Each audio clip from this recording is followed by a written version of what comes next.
Guys দেখতে পাচ্ছেন BNP নেতা ভিপি নূরকে কিন্তু গণধোলাই দিচ্ছে জনগণ। আপনারা ইতিমধ্যে দেখতেই পাচ্ছেন। নির্বাচন নিয়ে যত আওয়াজ দেখি, আওয়ামী লীগের বিরুদ্ধে তত আওয়াজ দেখি না। জাতীয় নির্বাচনের আগে স্থানীয় নির্বাচন দিয়ে আমরা প্রশাসনের ফিটনেস পরীক্ষা করতে পারি। আমরা দেখতে পাচ্ছি এখানে বিপি নুরুল হক নূরকে গণপিটুনি দেওয়া হচ্ছে শুধুমাত্র বক্তব্য দেওয়ার সময় আওয়ামী লীগ নিষিদ্ধের দাবি তোলাই বিপি নুরুর উপর খেপে গিয়ে হামলা করতে থাকে এক দল নেতাকর্মীরা। ভিপি নূর, তুমি আসলে কার দাদু? এক এক সময় এক এক বক্তব্য, এক এক স্ট্র্যাটেজি, এক এক অবস্থান জনমনকে যেমন প্রশ্নবিদ্ধ করে, বিএনপিও বিপাকে পড়ে, ছাত্ররাও মাঝে মাঝে বিপাকে পড়ে।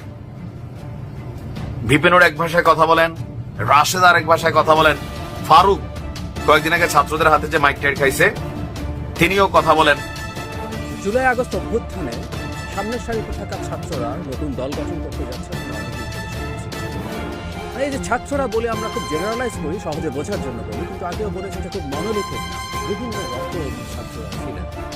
এই মুহূর্তে আমাদের সামনে যে ছাত্ররা আছেন তাদেরকে আমি ছাত্ররা শেখাবো, কারণ এই ছাত্ররা বৈষম্য বিরোধী ছাত্র আন্দোলন নামে একটা, এটি হচ্ছে জামাতের আমির ডাক্তার শফিকুর রহমান।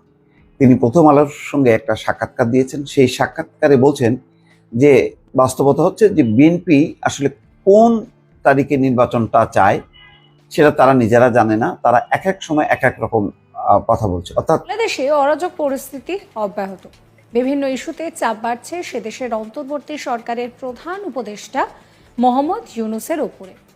তিনি দেশ চালাতে ব্যর্থ বলেই অভিযোগ উঠতে শুরু করেছে কোনো কোনো মহল থেকে। এরই মাঝে বড় কথা শোনা গেল ইউনূসের মুখ। ভিপি নূরকে গণধোলাই এমন একটি ভিডিও ফুটেজ বর্তমান বাংলাদেশের সোশ্যাল মিডিয়াতে ভাইরাল হয়ে ছড়িয়ে পড়ছে। তো বন্ধুরা, সত্যি সত্যি কি ভিপি নূরকে গণধোলাই করা হয়েছে? এটা কি সত্য নাকি গুজব, তা নিয়ে থাকতেছে আজকের ভিডিওতে বিস্তারিত। এই বিষয়ে পর্যালোচনা করে আমরা বেশ কয়েকটি খুবই গুরুত্বপূর্ণ তথ্য এবং ভিডিও পাই, যা আজকের ভিডিওতে সেগুলোই এক এক করে ধারাবাহিক তুলে ধরবো। যদিও ভিডিওটা কিছুটা লং হতে পারে, তবে ভিডিওতে অনেক গুরুত্বপূর্ণ তথ্য জানতে পারবেন যে বর্তমান বাংলাদেশের রাজনীতির প্রেক্ষাপট কোন দিকে যাচ্ছে। যাই হোক বন্ধুরা, ভিডিওতে আজকে আর বেশি কথা বাড়িয়ে আপনাদের মূল্যবান সময়টি আমরা নষ্ট করতে চাই না। সরাসরি আজকে আমরা চলে যাব মূল ভিডিওতে। আর সেখানে আজকে আমরা দেখব সত্যি সত্যি কি ভিপি নূর গণধোলাই খেয়েছে নাকি এটা গুজব ছিল। ভিপি নূর, তুমি আসলে কার দাদু? এক এক সময় এক এক বক্তব্য, এক এক স্ট্র্যাটেজি, এক এক অবস্থান জনমনকে যেমন প্রশ্নবিদ্ধ করে, বিএনপিও বিপাকে পড়ে, ছাত্ররাও মাঝে মাঝে বিপাকে পড়ে। ভিপি নূর এক ভাষায় কথা বলেন, রাশেদ আর এক ভাষায় কথা বলেন, ফারুক কয়েকদিন আগে ছাত্রদের হাতে যে মাইক টাইট খাইছে তিনিও কথা বলেন। মানে নানানজন নানানভাবে কথা বলছেন, কিন্তু এই কথায় একটা সরাসরি সাংঘর্ষিক অবস্থানে যাচ্ছে ভিপি নূর বনাম বিএনপি। আরো কয়েকটা রাজনৈতিক দল আছে, পার্থ দাও। ভিপি নূরের উত্থানটা যখন হয়েছে, জামাত বিএনপি ভিপি নূরের উত্থান করছে, কারণ তৎকালীন প্রেক্ষাপটে আওয়ামী লীগের বিপরীতে কথা বলার মতন এত মানুষ ছিল না যেটা নুরু বলতো।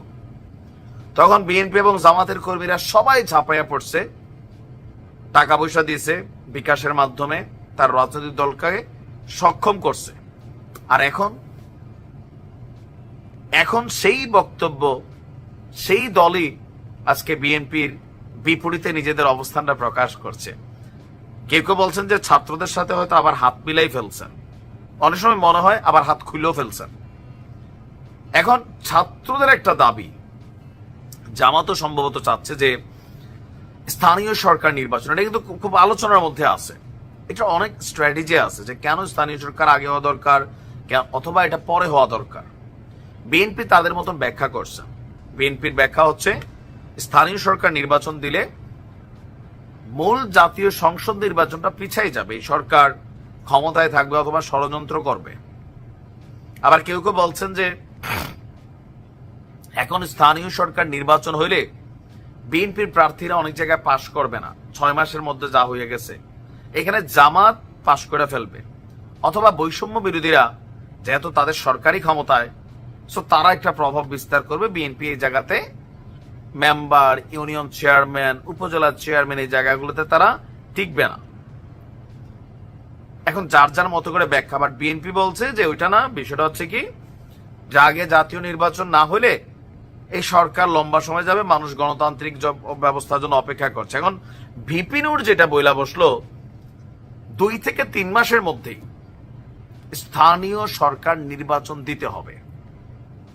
ডক্টর ইউনূসকে আহ্বান কি জানাইলো যে 2 থেকে 3 মাসের মধ্যে স্থানীয় নির্বাচন দিয়ে নির্বাচনের ট্রেনটা চালু করে দেন।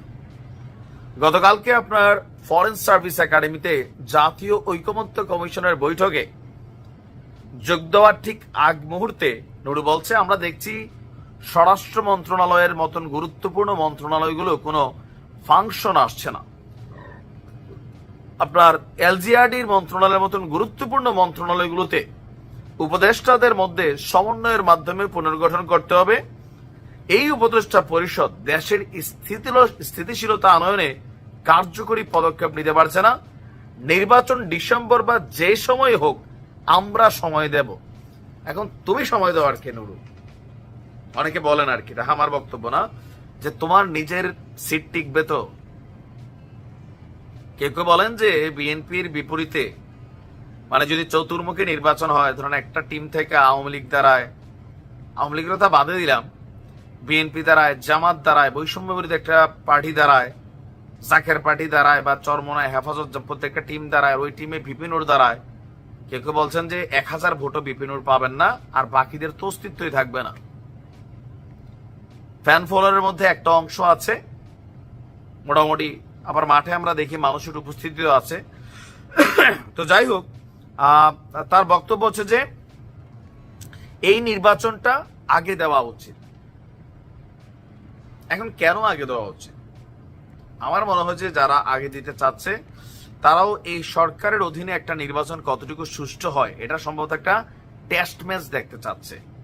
ইভেন সরকারের পক্ষ থেকেও অনেকগুলো পরিকল্পনা থাকতে পারে, প্ল্যান থাকতে পারে, বাট একটা প্ল্যান কিন্তু এইটা আমিও মনে করি যে স্থানীয় সরকার নির্বাচনটা দিয়ে সরকারও বুঝতে চায় তারা কতটুকু কন্ট্রোলার। অনলাইন সরকার পিনাকি এবং ইলিয়াসের সরকার যতটা কন্ট্রোলিং করে, মাঠের সরকার ততটা কন্ট্রোলিং করতে পারে কিনা। অনেক জায়গায় কিন্তু এটা সাংঘর্ষিক অবস্থানে চলে গেছিল। 5ই ফেব্রুয়ারি তার জ্বলন্ত উদাহরণ। এখন ভিপি নূরের এমন বক্তব্য বিএনপি যেমন পছন্দ করছে না, পার্থ ভাই আন্দালিব রহমান পার্থ, ব্যারিস্টার পার্থ, তিনিও বলছেন যে না, স্থানীয় সরকার নির্বাচনের আগে জাতীয় সংসদ নির্বাচন হওয়া জরুরি। জনগণের মধ্যে ভিন্নতা আছে। আপনি কি মনে করেন, ভিপি নূরের বক্তব্য সঠিক নাকি বিএনপি যেটা মনে করতেছে ওটা সঠিক? আসসালামু আলাইকুম দর্শক, ঢাক ঢোল পিটিয়ে মহা সমারোহে সরকারের পৃষ্ঠপোষকতায় যে নতুন রাজনৈতিক দলটি আত্মপ্রকাশের কথা ছিল এবং যে দলের সাথে জড়িয়ে রয়েছে বাংলাদেশের ভবিষ্যৎ, মোটামুটি এইটুকু আমরা বলতে পারি, সেই দলটি আত্মপ্রকাশের আগেই ভাঙনের মুখে। চরম বিরোধ দেখা দিয়েছে দলের অভ্যন্তরীণ পর্যায়ে একটি পদকে কেন্দ্র করে। এ বিষয়ে আমি নিজেও কথা বলেছি একদিন আগে আপনাদের সামনে, এবং সেটি পরবর্তীতে তুমুল আকার ধারণ করেছে যতটুকু জানিয়েছিলাম। এমনও আশঙ্কা দেখা দিয়েছে, এমনও অনেকে বলছেন যে পাল্টাপাল্টি দল ঘোষণা হতে পারে। আবার পাল্টাপাল্টি দল যাতে ঘোষণা না হতে পারে তার জন্য সরকারের উপদেষ্টা পদ কারো কারোর জন্য খুলে যেতে পারে।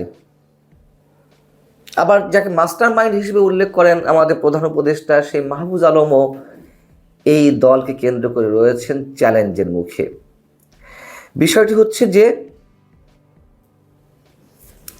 188 সদস্যের যে জাতীয় নাগরিক কমিটি, যেটি নতুন দল হিসেবে সারা দেশে কাজ করছে, সেই কমিটির বৈঠক ডাকা হয়েছিল রবিবার তাদের কেন্দ্রীয় কার্যালয়ে এবং একই সঙ্গে বৈষম্য বিরোধী ছাত্র আন্দোলনের। যাই হোক, এখন এই জাতীয় নাগরিক কমিটি যে 188 সদস্য ছিলেন বা আছেন, তাদের মধ্যে সেখানে উপস্থিত ছিলেন 110 জন, অর্থাৎ একটি অংশ বয়কট করেছে এবং তারা আগামী 22শে ফেব্রুয়ারি, 24শে ফেব্রুয়ারি নতুন রাজনৈতিক দল আত্মপ্রকাশ করার কথা, 22শে ফেব্রুয়ারি তারা কেন্দ্রীয় শহীদ মিনারে একটি পাল্টা কর্মসূচি দিয়েছে এবং সেই কর্মসূচির সফল বা ব্যর্থতার উপর নির্ভর করছে যে নতুন কোনো বিকল্প রাজনৈতিক দল তারা ঘোষণা করবে কিনা। এখন বিষয় হচ্ছে যে এটিতে তেমন কোনো সমস্যা ছিল না, নেতৃত্বে কে থাকবে তা পুরোপুরি মোটামুটি ঐকমত্যের ভিত্তিতে নির্ধারণ হয়ে গেছে। সরকারি তথ্য সম্প্রচার উপদেষ্টা নাহিদ ইসলাম তিনি থাকবেন আহ্বায়ক, কিন্তু বিপত্তিটা বেঁধেছে সদস্য সচিব পদ নিয়ে। সেখানে 4 জন এই পদের দাবিদার। একজন হচ্ছেন বর্তমান সদস্য সচিব জাতীয় নাগরিক কমিটি আক্তার হোসেন, আরেকজন হচ্ছেন শিবিরের সাবেক সভাপতি যিনি শেখ হাসিনার বিরুদ্ধে আন্দোলনের নেপথ্য থেকে তুমুল ভূমিকা পালন করেছেন, আলী আহসান জুনায়েদ। আর একজন হচ্ছে জাতীয় নাগরিক কমিটির বর্তমান সদস্য সচিব, বর্তমান আহ্বায়ক নাসিরউদ্দিন পাটোয়ারি, আর এক সমন্বয়ক সার্জিস আলম। এখন মোটামুটি তুমুল যে প্রতিদ্বন্দ্বিতা তা শুরু হয়েছে। আক্তার হোসেন যিনি ছাত্র শক্তির নামে তার একটি প্ল্যাটফর্ম ছিল, সেই ছাত্র শক্তির নেতা এবং বর্তমান জাতীয় নাগরিক কমিটির সদস্য সচিব এবং ডাকসুর সাবেক সমাজসেবা সম্পাদক। যাই হোক, এখন বৈষম্য বিরোধী ছাত্র আন্দোলন তার যারা নেতা বা এর যারা নেতৃত্বে ছিলেন শেখ হাসিনার বিরুদ্ধে আন্দোলনে, তারা আবার অধিকাংশ ছিলেন ছাত্র শক্তিতে, এই আক্তার হোসেনের নেতৃত্বে ছিলেন। আবার এই আন্দোলনের শিবিরে একটি ভয়ঙ্কর ভূমিকা ছিল, তুমুল ভূমিকা ছিল শিবিরের বর্তমান অনেক নেতাকর্মীর সঙ্গে সঙ্গে সাবেক নেতাদেরও একটি অংশ প্রত্যক্ষভাবে জড়িত ছিলেন আওয়ামী লীগ সরকার পতনের আন্দোলনে। অতএব শিবিরের নেতারা বলছেন যে তারা তাদের ন্যায্য হিস্সাটি চান। এখন ন্যায্য হিস্সাটি তাদেরকে পদবৃত্তি দিতে হবে, কিন্তু আক্তার হোসেনের যারা অনুসারী তারা বলছেন যে না, এই মুহূর্তে এত বড় পদ শিবিরের রাজনীতি যারা করেছেন তাদেরকে দেয়া হলে কথা উঠবে, প্রশ্ন উঠবে, অতএব তাদেরকে দেয়া যাবে না। এই যখন অবস্থা, তখন আবার আমরা দেখতে পাচ্ছি যে জাতীয় নাগরিক কমিটি এবং বৈষম্য বিরোধী ছাত্র আন্দোলনের যে সারা দেশের বিভিন্ন পর্যায়ের শাখা কমিটিগুলো হচ্ছে, সেখানে আবার শিবিরের 50% রয়েছে। মানে হিস্সাটা তারা সব জায়গা থেকে বুঝে নিতে চাচ্ছে। এই জায়গা থেকে এসে কি করবে? আবার আরেকটি অংশ রয়েছে যারা আমাদের প্রধান উপদেষ্টার ভাষ্য অনুযায়ী যিনি মাস্টার মাইন্ড মাহফুজ আলম, উপদেষ্টা মাহফুজ আলমের অনুসারী, তারা চাইছেন মাহফুজ আলমের যিনি ছোট ভাই, বড় ভাই মাহবুব আলম মাহির, তিনি যেন এই 4 পদ অর্থাৎ আহ্বায়ক, সদস্য সচিব, মুখ্য সংগঠক, মুখপাত্র, এই 4টির যে কোনো একটি পদে আসে। কারণটি হচ্ছে তারা চাইছেন মাহফুজ আলমের খবরদারিটা যেন বজায় থাকে। মাহফুজ আলমও চাইছেন যে শুধু এই 4 পদের যে কোনো একটি নয়, হয়তো কেউ কেউ বলছে সদস্য সচিব পদেও তিনি যেভাবে হোক তার নিজের অনুসারীকে আনতে, যাতে আগামী দিনে যে রাজনৈতিক দলটি আসতে যাচ্ছে বা সম্ভাবনা রয়েছে, আমরা এখনো বলবো যেভাবেই আসুক না কেন, যে মাত্রায় আসুক না কেন, তাতে তার কর্তৃত্বটা বজায় থাকে। এই জায়গা থেকে এখন অনেকে প্রশ্ন করছেন, যদি তার যে বড় ভাই মাহবুব আলম মাহির, যিনি ছাত্র দলের রাজনীতির সঙ্গে জড়িত ছিলেন, তিনি যদি কোথাও স্থান না পান, অর্থাৎ এর মধ্যে মুখ্য সংগঠক হিসেবেও অনেকটা নিশ্চিত হয়ে গেছে সার্জিস আলমের নাম। আমি গতকাল বলেছিলাম যে সদস্য সচিব হয়তো তিনি থাকতে পারবেন না, অর্থাৎ আউট হওয়ার পথে। তাকে মোটামুটি মুখ্য সংগঠকের দায়িত্ব দেওয়া হতে যাচ্ছে, আর মুখপাত্র হিসেবে আনা হতে যাচ্ছে হাসনাত আবদুল্লাহকে। এই অবস্থায় মাহবুব আলম মাহিরকে কোথায় রাখা হবে, সেটি নিয়ে একটা টানাপোড়েনের সৃষ্টি হয়েছে। মাহফুজ আলমের যে মাস্টার মাইন্ড, তার যে ব্লু প্রিন্ট, তার যে কর্তৃত্ব, সেটি কি তাহলে চ্যালেঞ্জের মুখে পড়বে? তিনি কি হেরে যাবেন? এই প্রশ্নও উঠছে। আবার পাল্টাপাল্টি মানে তারা নিজেরাই, আলী হাসান জুনায়েদের অনুসারীরা বা তার নেতৃত্বে যে কর্মসূচি ঘোষণা করা হয়েছে 22শে ফেব্রুয়ারিতে কেন্দ্রীয় শহীদ মিনারে, এটি দমাতে বা এই বিরোধ নিষ্পত্তির জন্য বিকল্প কি হতে পারে? এমনিতেই তো আমরা জানি যে 3জন ছাত্র প্রতিনিধি উপদেষ্টা হিসেবে বর্তমান সরকারে রয়েছেন, পাল্টা একটি গ্রুপ দাঁড়িয়ে গেছে। তারা বলছেন যে কেন এই 3জনই যাবে, অন্য কেউ যেতে পারেনি কেন, বা শিবির যারা করতো তারা কেন উপদেষ্টা পদে আসেনি। আবার নারীদেরকে বঞ্চিত করা হয়েছে, কোনো নারী প্রতিনিধিত্ব নেই। আবার ঢাকা বিশ্ববিদ্যালয় ভার্সেস বেসরকারি বিশ্ববিদ্যালয়ের একটা অবস্থান রয়েছে। বেসরকারি বিশ্ববিদ্যালয়ের যারা আন্দোলনে নেতৃত্বে ছিলেন, জীবনের ঝুঁকি নিয়ে যারা কাজ করেছেন, অধিক মাত্রায় প্রাণহানি ঘটেছে তাদের মধ্য থেকে, তারা কেন লাইমলাইটে নেই? এসব নানান হিসাব নিকাশ থেকে দ্বন্দ্ব যে প্রকাট আকার ধারণ করবে, এটি নিশ্চয়ই আমার ভিডিও যারা নিয়মিত দেখেন আমি অনেক আগে থেকেই বলে আসছি, এবং তার একটা চূড়ান্ত রূপ আমরা দেখতে পাচ্ছি। বিরোধ নিষ্পত্তির জন্য হয়তো যারা বিরোধিতা করছেন বা যারা বিদ্রোহ ঘোষণা করছেন কিংবা হিংসা চাইছেন, তাদের মধ্যে থেকে হয়তো উপদেষ্টা পরিষদে কাউকে নেওয়া হতে পারে, এটি অনেকে মনে করছেন। আর যদি না নেওয়া হয়ে থাকে, তাহলে আগামী দিনে যে রাজনীতি, সরকার পরিচালনা ব্যবস্থা, সেখানে ডক্টর মোহাম্মদ ইউনূস কীভাবে সামাল দেবেন? এমনিতে আমরা জানি জামাত এবং বর্তমান যে ছাত্র সমন্বয়ক, তাদের একটি ভয়ঙ্কর ভূমিকা রয়েছে বর্তমান সরকারের উপরে, তারাই সরকার পরিচালনা করছে বলে আমরা জানি।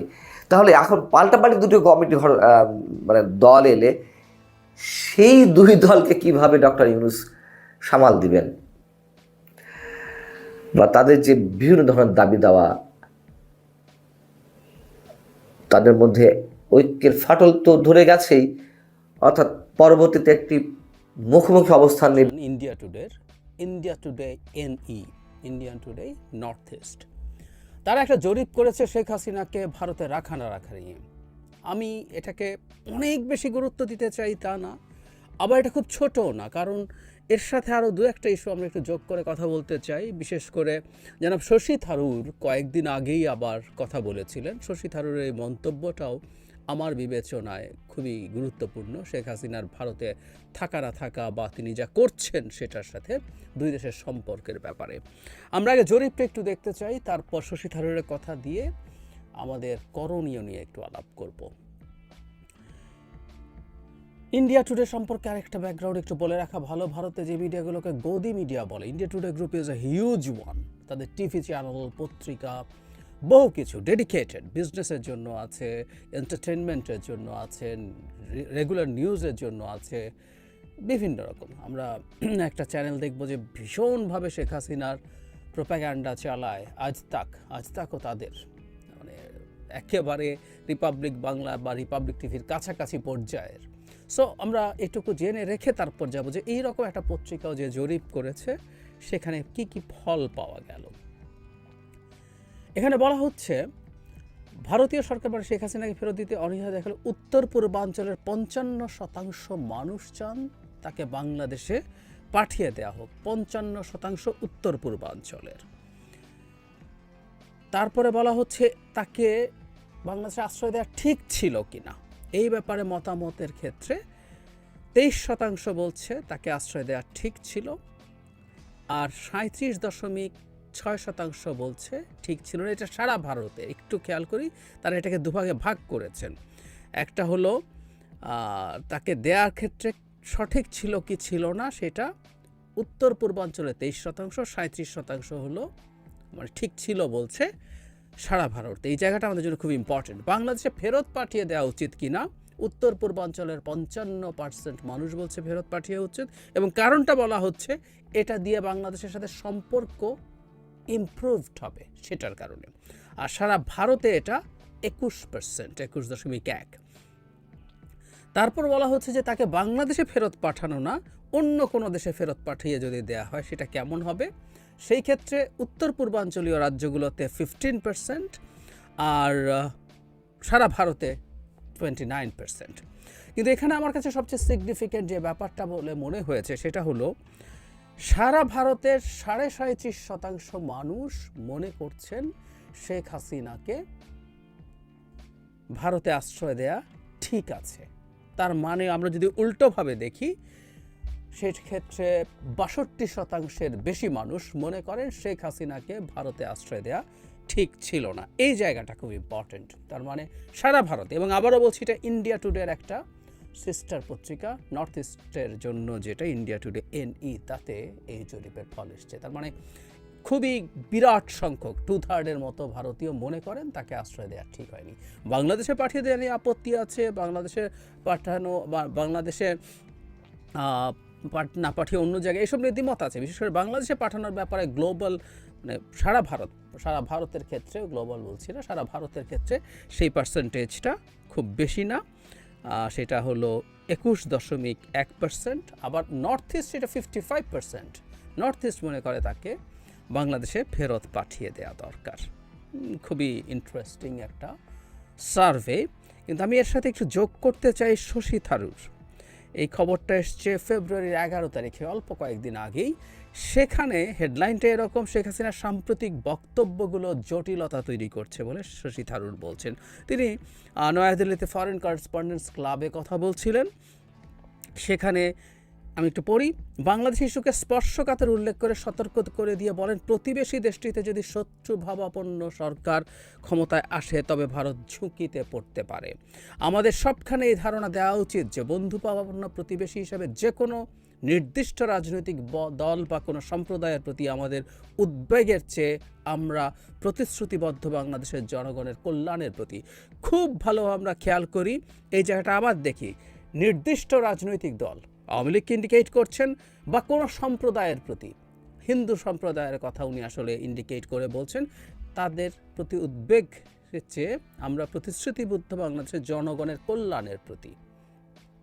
এই বার্তা দিতে হবে, he is in the right track. আচ্ছা, তারপর বলা হচ্ছে একটি নির্দিষ্ট দেশ কে শাসন করবে আপনি তা ঠিক করতে পারেন না, আপনাকে তাদের সঙ্গে কাজ করতে শিখতে হবে, এবং এটাই আমাদের করতে হবে। বাংলাদেশের বর্তমান পরিস্থিতি সম্পর্কে এক প্রশ্নের জবাবে তিনি বলেন, আমি মনে করি বাংলাদেশে যা ঘটছে তা আমাদের নিবিড়ভাবে সাবধানতার সঙ্গে পর্যবেক্ষণ করতে হবে, যেহেতু আমাদের অবস্থান বাংলাদেশের পাশেই। তারপর তিনি বলছেন, আমি মনে করি না বাংলাদেশের অন্তর্বর্তী সরকারকে শত্রুভাবাপন্ন বলা যায়, তবে এই সঙ্গে কিছু সতর্কতা বজায় রাখতে হবে। খুবই সেন্সিবল কথাবার্তা। শশী থারুরকে আমি শেখ হাসিনার পতন এবং পালিয়ে যাওয়ার পর থেকে ফলো করছি। তিনি প্রায় সব ক্ষেত্রেই সেন্সিবল কথাবার্তা বলেছেন। তার দল অবশ্য ভিন্ন আলোচনা, কিন্তু শশী থারুরের কথা বলছি। তবে শেখ হাসিনার সাম্প্রতিক বক্তব্য জটিল পরিস্থিতি স্বীকার করেন তিনি বলছেন, সাবেক প্রধানমন্ত্রী শেখ হাসিনার বক্তব্য আমাদের জন্য জটিলতা তৈরি করছে। এই রাজনীতিবিদ বাংলাদেশের ক্ষেত্রে ভারতের পররাষ্ট্রনীতির দুটো বিষয়কে মূল মাপকাঠি উল্লেখ করে বলেন, আমি দুটো বিষয়ের উপরে জোর দেব। আমাদের এমন কিছু প্রকাশ্যে বা গোপনে করা উচিত না যা বাংলাদেশের অভ্যন্তরীণ বিষয়ে হস্তক্ষেপের ইঙ্গিত দেয়। দ্বিতীয়ত, আমাদের জনগণের স্বার্থ, বাংলাদেশের জনগণের মঙ্গলকে সর্বোচ্চ গুরুত্ব দেওয়া উচিত, তিনি বলেন। তাহলে আমি শশী থারুরকে অনেক বেশি গুরুত্ব আমরা দিয়ে দেব না, কিন্তু আবার খুব ছোট নন। কংগ্রেসের পাওয়ারফুল একজন নেতা তিনি, এমপি তিনি, এবং পলিসি মেকারদের মধ্যেও তিনি একজন তো বটেই, যাকে রীতিমতো আমি ওনার একটা দীর্ঘ ইন্টারভিউ শুনছিলাম। উনি জাতিসংঘের আন্ডার সেক্রেটারি জেনারেল ছিলেন, উনি পরবর্তীতে সেক্রেটারি জেনারেলের ফাইট হয়তো করতেন, কিন্তু তাকে রীতিমতো রিকোয়েস্ট করে রাজনীতিতে নাম লেখানো হয়েছে। তিনি একটা ইস্যুতে ভারতের বিজেপি সরকারের পলিসির সাথে অ্যালাইন্ড হয়েছিলেন, আমার ক্লিয়ারলি মনে আছে, সেটা হলো শেখ হাসিনাকে আশ্রয় দেওয়ার ব্যাপারে। তিনি একটা জায়গায় তিনি বলেছেন যে শেখ হাসিনা ভারতের খুব দীর্ঘকালীন মিত্র ছিল, তাকে আশ্রয় দেওয়া ভারতের না দিয়ে আসলে পারতো না দেওয়া, ঠিকই হয়েছে, এই একটা জায়গায় তিনি করেছেন। তবে তার দল আমরা খেয়াল করেছি, রাহুল গান্ধী যখন আমেরিকাতে গিয়েছিলেন, তার বেশ কিছু কথাবার্তা শেখ হাসিনার প্রতি ভারতের বিজেপি সরকার যে ধরনের অ্যাটিটিউড নিয়েছেন তার খুব কাছাকাছি ছিল। সো দল হিসাবে কংগ্রেস খুব আলাদা কিছু ছিল তা না, অথচ আমরা অনেকেই বহুবার বলেছি এই বাংলাদেশ ইস্যুতে বিজেপি সরকারের ফরেন পলিসিকে তুলোধুনো করার সুযোগ এসেছিল কংগ্রেসের হাতে, তুলোধুনো করার মানে ইট ওয়াজ দ্য লাস্ট কান্ট্রি। আর একটা দেশও আসলে তাদের তারা যেভাবে চালাতে চেয়েছিল নিয়ন্ত্রণে রেখে পারে নাই। নিয়ন্ত্রণ দূরে থাকুক, সুসম্পর্ক বা ওয়ার্কিং রিলেশনশিপের মতো অবস্থাও ছিল না। এবং বাংলাদেশে এই ঘটনা ঘটার কিছুদিন আগেই মালদ্বীপে তার ডিজাস্টার হয়েছে। সে দেশে যেহেতু নির্বাচন জালিয়াতি করা যায় না, নির্বাচনের মাধ্যমে তার জবাব ভারত পেয়েছে। তার আগে নেপালে হয়েছে, শ্রীলঙ্কায় হয়েছে, বিভিন্ন জায়গায় কারোর সাথে সুসম্পর্ক নেই আসলে তার। ভুটানের সাথেও নেই। ভুটানের সাথে এখন চায়নার সম্পর্কে যে কেউ দেখলে অবাক হয়ে উঠবেন, অবাক হয়ে যাবেন। সো বাংলাদেশ যখন সর্বশেষ এসে ডিজাস্টার হলো পারত, কিন্তু না, কংগ্রেসের আমার কাছে এটাই খুব অবাক লাগে যে তাদের এই পতনের এগুলো হয়তো এক একটা ইন্ডিকেটর যে তারা বাস্তবতা না বুঝে তাদের ব্যক্তিগত সম্পর্ক। শেখ হাসিনা নির্বাচিত হওয়ার পর, 24-এর পর সকল নির্বাচিত হওয়ার পর তিনি যখন ভারতে গেলেন এই দফায় প্রথম এবং শেষবার প্রধানমন্ত্রী হিসেবে, সেখানে উৎকটভাবে বিশ্রীভাবে ক্যামেরার সামনে, বিশ্রী শব্দটা আমি জেনে শুনে ব্যবহার করছি, এই রকম একজন ভোট ডাকাত স্বৈরাচারী টাইরেন্টের সাথে সোনিয়া গান্ধী তার 2 সন্তান নিয়ে অন ক্যামেরা জড়াজড়ি করেছেন, আলিঙ্গন করেছেন, অন্তরঙ্গতা দেখিয়েছেন। আমি মনে করি এটা পরিকল্পিতভাবে তারা দেখিয়েছেন যে তারাও শেখ হাসিনার সাথে আছেন। তাদের সকল মোদিজি তো আছেনই, তারাও আছেন। অথচ এটা একেবারেই খুব বাজে বার্তা দেয়। মোদির বিরুদ্ধে স্বৈরাচারী হয়ে ওঠার, ফ্যাসিস্ট হয়ে ওঠার অভিযোগ আছে। কংগ্রেস তো এখনও অন্তত কাগজে কলমে একটা লিবারেল ডেমোক্রেসির কথাই বলে। যদিও আমরা ভুলিনি 2014 সালে তাদের ভূমিকা, বা এর আগেও এই হাসিনা সরকারকে টিকিয়ে রাখার জন্য কী করে, বিশেষ করে 14 সালে তো পুরোপুরি তারা ক্ষমতায় থাকাকালীন সময়ই ঘটনাটা ঘটেছে, সুজাতা সিংয়ের ঘটনা ইত্যাদি ইত্যাদি। ফলে তাদের দলের অ্যালাইনমেন্টটা ঠিক নাই, এটাকে আমরা কন্ডেম করি। কিন্তু শশী থারুর যা বলছেন, এবং এখন ভারতের যে জনমত আমাদের সামনে এসে হাজির হয়েছে, এটাকেও আমরা গুরুত্ব দেব। এর মানে এটা এই দাঁড়াচ্ছে বিভৎস রকম প্রোপাগ্যান্ডা তারা চালিয়েছে, তারা ডিসইনফরমেশনের আর কিছু বাকি রাখে নাই। কিন্তু এত কিছুর পরও ভারতের খুবই উল্লেখযোগ্য সংখ্যক মানুষ তাদের ওই ন্যারেটিভটা নেয়নি। আমি আবারও বলছি, পুরো ভারতের অন্তত 62% মানুষ শেখ হাসিনাকে আশ্রয় দেওয়া ঠিক হয়েছে বলে মনে করেন না। তার মানে তারা শেখ হাসিনাকে নিপীড়িত বা অত্যাচারিত মানুষ মনে করে না, তারা শেখ হাসিনাকে ভয়ঙ্কর স্বৈরাচারী বর্বর বলেই মনে করে। সে কারণেই তাকে আশ্রয় দেওয়া ঠিক হয়নি বলে তারা মনে করছেন।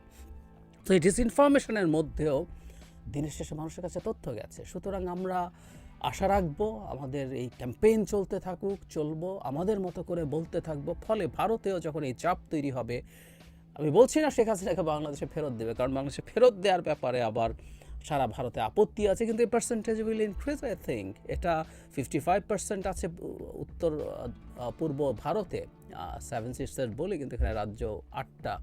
তো সেখানে তারা পাঠিয়ে দেওয়ার পক্ষে মেজরিটি, কিন্তু পুরো ভারতে এই পার্সেন্টেজ ইজ ভেরি লো, 21%। তারা রাদার অন্য জায়গায় পাঠিয়েছে। সো সেখানে জায়গায় যদি অন্য জায়গায় পাঠিয়ে দেওয়ার ব্যবস্থাও করা যায়, এটা আমাদের অর্জন।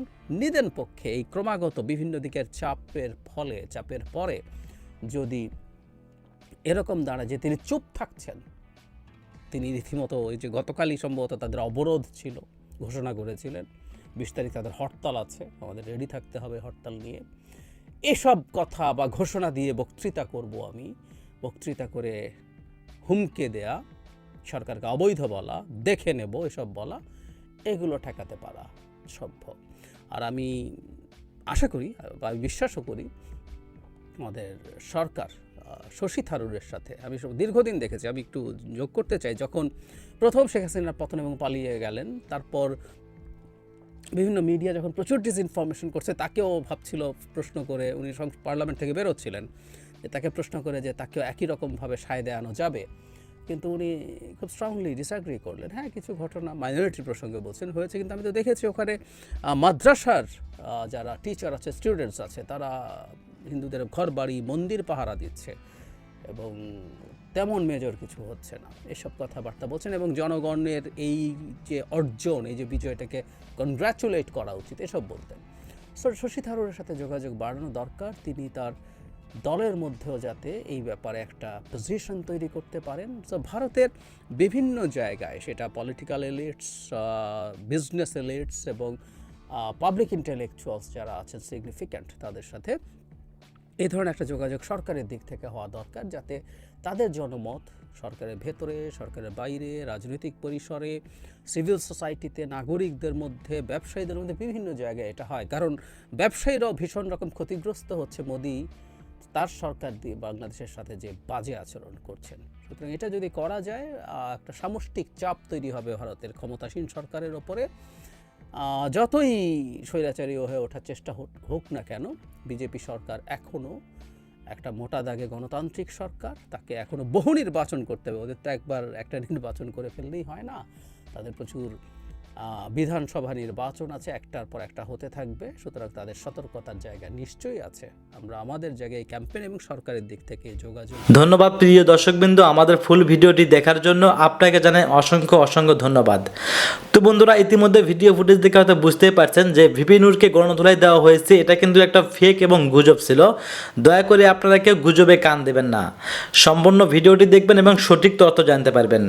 যাই হোক বন্ধুরা, এমন নিত্য নতুন আপডেট খবর সবার আগে পেতে চাইলে এখনই আমাদের এই পিচ্চি সাকিব ইউটিউব চ্যানেলটি সাবস্ক্রাইব করুন। আর হ্যাঁ, ভিডিওতে আমার নিজস্ব কোনো কথা বলা হয়নি, যা কিছু দেখছেন, যা কিছু শুনছেন সব কিছু কিন্তু সোশ্যাল মিডিয়া থেকে সংগ্রহ করে নেওয়া হয়েছে। ধন্যবাদ।